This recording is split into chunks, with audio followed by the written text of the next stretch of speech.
6 जजों ने जो ख़त लिखा था उस दिन जब वो ख़त मंजर आम पे आया तो सूरत हाल क्या थी, और आज की आप सूरत हाल देखिए कि किस कदर सिचुएशन बदल चुकी है। मोहसिन अख्तर कियानी, उनके भाई जो हैं वो मेजर जनरल हैं, और सबसे बढ़कर के उनके बहनोई को अगवा किया गया था, और रिपोर्टेडली उनके बहनोई से बयान रिकॉर्ड करवाया गया जिस बयान में वो ये कह रहे थे कि रिपोर्टेडली कि वो इस जज साहब के फ्रंटमैन हैं। ये तो इसका एक बैकग्राउंड रहा है। दूसरा, इनमें से जजों में से एक जज जो हैं वो इस्तीफ़ा देने पर मायल थे पहले कि हमें घर चले जाना चाहिए, लेकिन उन्हें बाकी जज साहिबान ने रोका।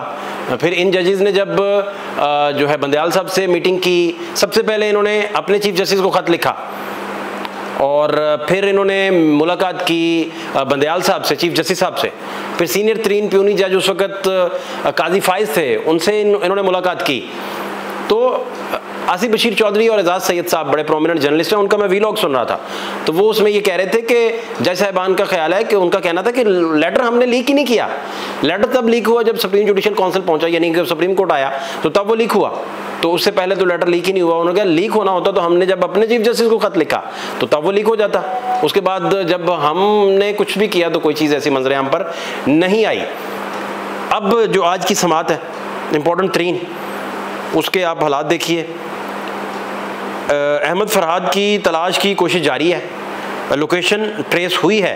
Attorney general Mansoor Awan, attorney general जो हैं, इन्होंने रियासत की जिम्मेदारी देते हुए लास्ट हेयरिंग पर वादा किया था कि वो जुमे को बाजियाब हो जाएंगे। तो आज फ्राइडे था, हेयरिंग हुई, तो डॉन ने फिर बड़ा अच्छा आर्टिकल लिखा जिसमें उन्होंने लिखा कि किस तरीके से आज अटॉर्नी जनरल साहब को एम्बेरसमेंट फील करनी पड़ी, और पाकिस्तान की तारीख के पावरफुल तरीन अटॉर्नी जनरल हैं।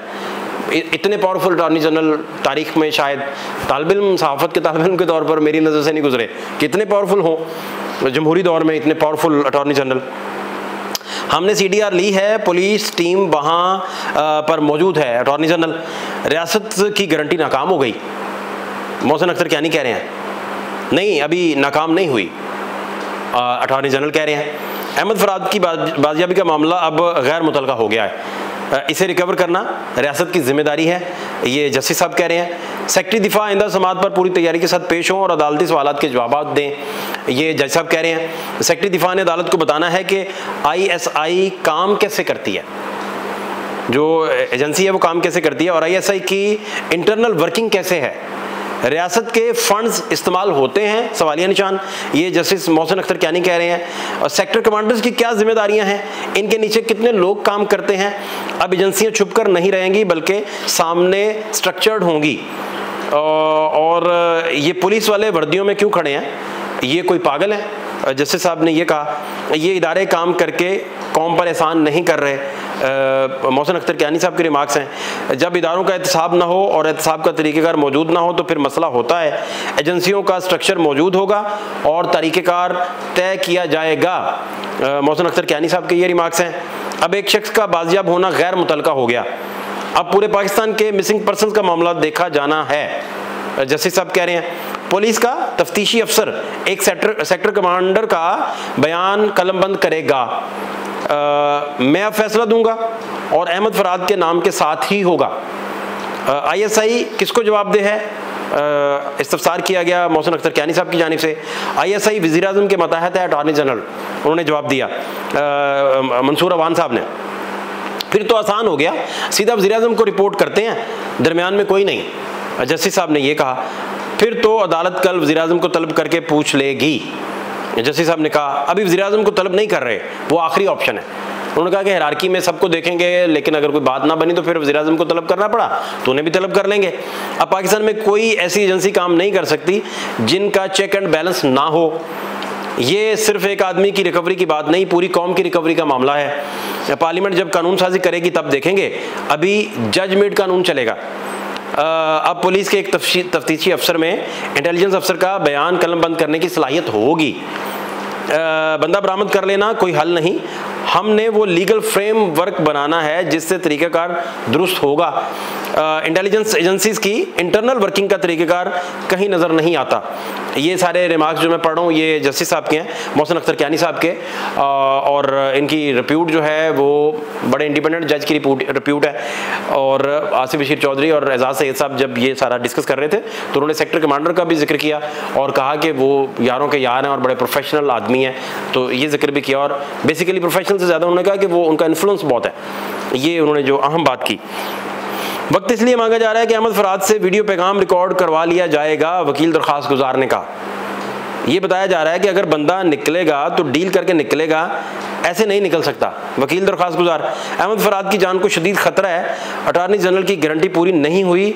वकील जो दरख्वास्त गुजार हैं ईमान मजारी साहिबा, उन्होंने ये स्टेटमेंट दिया। अच्छा, बराह रास्त मोहसिन अख्तर कियानी का जो अपनी अदालत की कार्रवाई बराह रास्त नशर करने का उन्होंने फैसला किया। हुकूमत ने पैमरा के ज़रिए जो मीडिया से ऐलान जंग किया है, ये सीनियर सहाफ़ी ने कहा, हामिद मीर साहब ने, वो वहाँ थे। और इस अदालत की कार्रवाई क्या मीडिया पर रिपोर्ट की जा सकती है?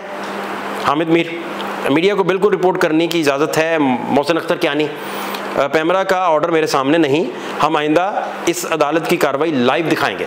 जस्टिस साहब ने कहा कि हम इसको लाइव करेंगे, इस अदालत के मिसिंग पर्सनस के केसेस लाइव दिखाने का ऑर्डर जारी करूंगा। वो कहते हैं मिसिंग पर्सन को मैं लाइव दिखाऊंगा।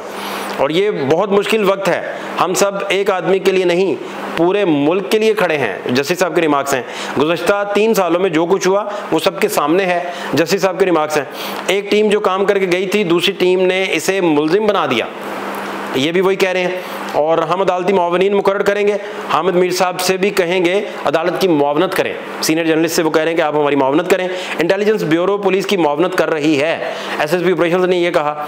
और आईएसआई और एमआई मुआवनत नहीं करती, ये जस्टिस साहब ने पूछ लिया पुलिस से। पुलिस आईबी ही से मुआवनत लेती है। जो एसएसपी ऑपरेशंस जमील जफर साहब पेश हुए तो उन्होंने ये बताया, अगर पुलिस को पता लग जाए कि बंदा किसी और एजेंसी की तहवील में है तो फिर क्या मैकेनिज्म है? सेक्रेटरी दाखिला के जरिए सेक्रेटरी दिफा से रब्ता किया जाता है। आईजी इस्लामाबाद ने कहा पुलिस सेक्रेटरी दाखिला के जरिए सेक्रेटरी दिफा को शवाहिद देती है, पुलिस के शवाहिद पेश करती है, पुलिस फिर इस केस की जबरी गुमशुदगी का केस करार दे देती है। उन्होंने कहा वो जबरी गुमशुदगी का केस उसे करार दे देती है, पुलिस फिर इस केस को जबरी गुमशुदगी का केस जो है वो करार दे देती है। ये तो रियल टाइम में ना होने वाला अमल है। पुलिस सेक्रेटरी दाखिला को ख़त लिखती है, वो सेक्रेटरी दिफा को लिखते हैं। जस्टिस साहब के रिमार्क्स फिर एजेंसीज की तरफ से ना आ जाती है। जस्टिस मोहसिन अख्तर कियानी ने ये रिमार्क्स दिए, आपकी बात मुझे बड़ी अजीब लगी कि जब पता चल जाता है तो इसे जबरी गुमशुदगी करार दे देते हैं, कि जब आपको पता चल गया कि फ़लाँ की तहवील में बंदा है तो आप फिर इसे जबरी गुमशुदगी करार कैसे दे देते हैं? जबरी गुमशुदगी कमीशन के रजिस्ट्रार को बुलाया था, अफसोसनाक कारकर्दगी है, वो इधर से मान भी रहे थे और बंदा भी नहीं छोड़ रहे थे। जस्टिस साहब के ये भी रिमार्क्स हैं, कमीशन इनके ही रहमो करम पर होता है, जब वो छोड़ रहे होते हैं उधर से ऑर्डर आ जाता है। क्या कोई मिसाल है कि इंटेलिजेंस अफसर को प्रोसिक्यूट किया गया हो, किसी की जिम्मेदारी फिक्स करके उस पर ट्रायल किया गया हो या प्रोसिक्यूट किया गया हो या कोई मुकदमा कायम किया गया हो? नहीं, ऐसा नहीं है। जस्टिस मोहसिन अख्तर कियानी ने कहा ये जो इस्तिस्ना मिला है ना, इसी इस्तिस्ना ही को ख़त्म करना है। उन्होंने कहा कि ये जो इस्तिस्ना मिला है इसी को हमने ख़त्म करना है, या तो एजेंसियों को कानून साजी करके 6 माह का इख्तियार दे दें। नहीं, आइन इस बात की इजाज़त नहीं देता। अटॉर्नी जनरल साहब ने कहा आइन इन चीज़ों की इजाज़त भी नहीं देता जो हो रही हैं। ये जस्टिस साहब ने रिमार्क्स दिए। इस्लामाबाद ने सेक्रेटरी दिफा और आईएसआई के सेक्टर कमांडर को 29 मई को तलब कर लिया है और सेक्टर कमांडर आइंदा समाअत पर अदालत में पेश हों। सेक्टर कमांडर की हैसियत हमारे एसएचओ के बराबर है और इसको अदालत में पेश होते हुए कोई शर्मिंदगी नहीं होनी चाहिए। तमाम इदारे कानून के मुताहत हैं और अदालतों में पेश होने से किसी की बेइज्जती नहीं होती। मैं वो आखिरी आदमी होऊंगा जो किसी बावर्दी अफसर की बेइज्जती करूंगा। जस्टिस साहब ये कह रहे हैं हुकूमत ने अपना सियासी चेहरा बहुत अच्छा दिखाना होता है तो शफाफियत रखें। अगर आपने सियासी चेहरा अच्छा दिखाना है तो फिर शफाफियत रखें। कोई पार्लियामेंट में हमारे मुतालिक बात कर लेगा, कोई वीलॉग कर लेगा, हमें कोई फ़र्क नहीं पड़ता। जस्टिस साहब ये कह रहे हैं। और अदलिया इदारों के मुताहत नहीं, वो इसे मुताहत लाने की कोशिश भी ना करें। जब जब उन्होंने मुदाखलत की कोशिश की बहुत खौफनाक नताइज आए। पाकिस्तान की तारीख बदनाम तरीन तारीख है। ये सारी समाअत थी। अब सेक्रेटरी इंचार्ज पेश होंगे और या नहीं होंगे, या सेक्रेटरी दिफा अदालत आते हैं या नहीं आते, ये तो 29 तक पता चल जाएगा। फात शहबाज खान को इजाज़त दीजिए, अल्लाह ने के पान।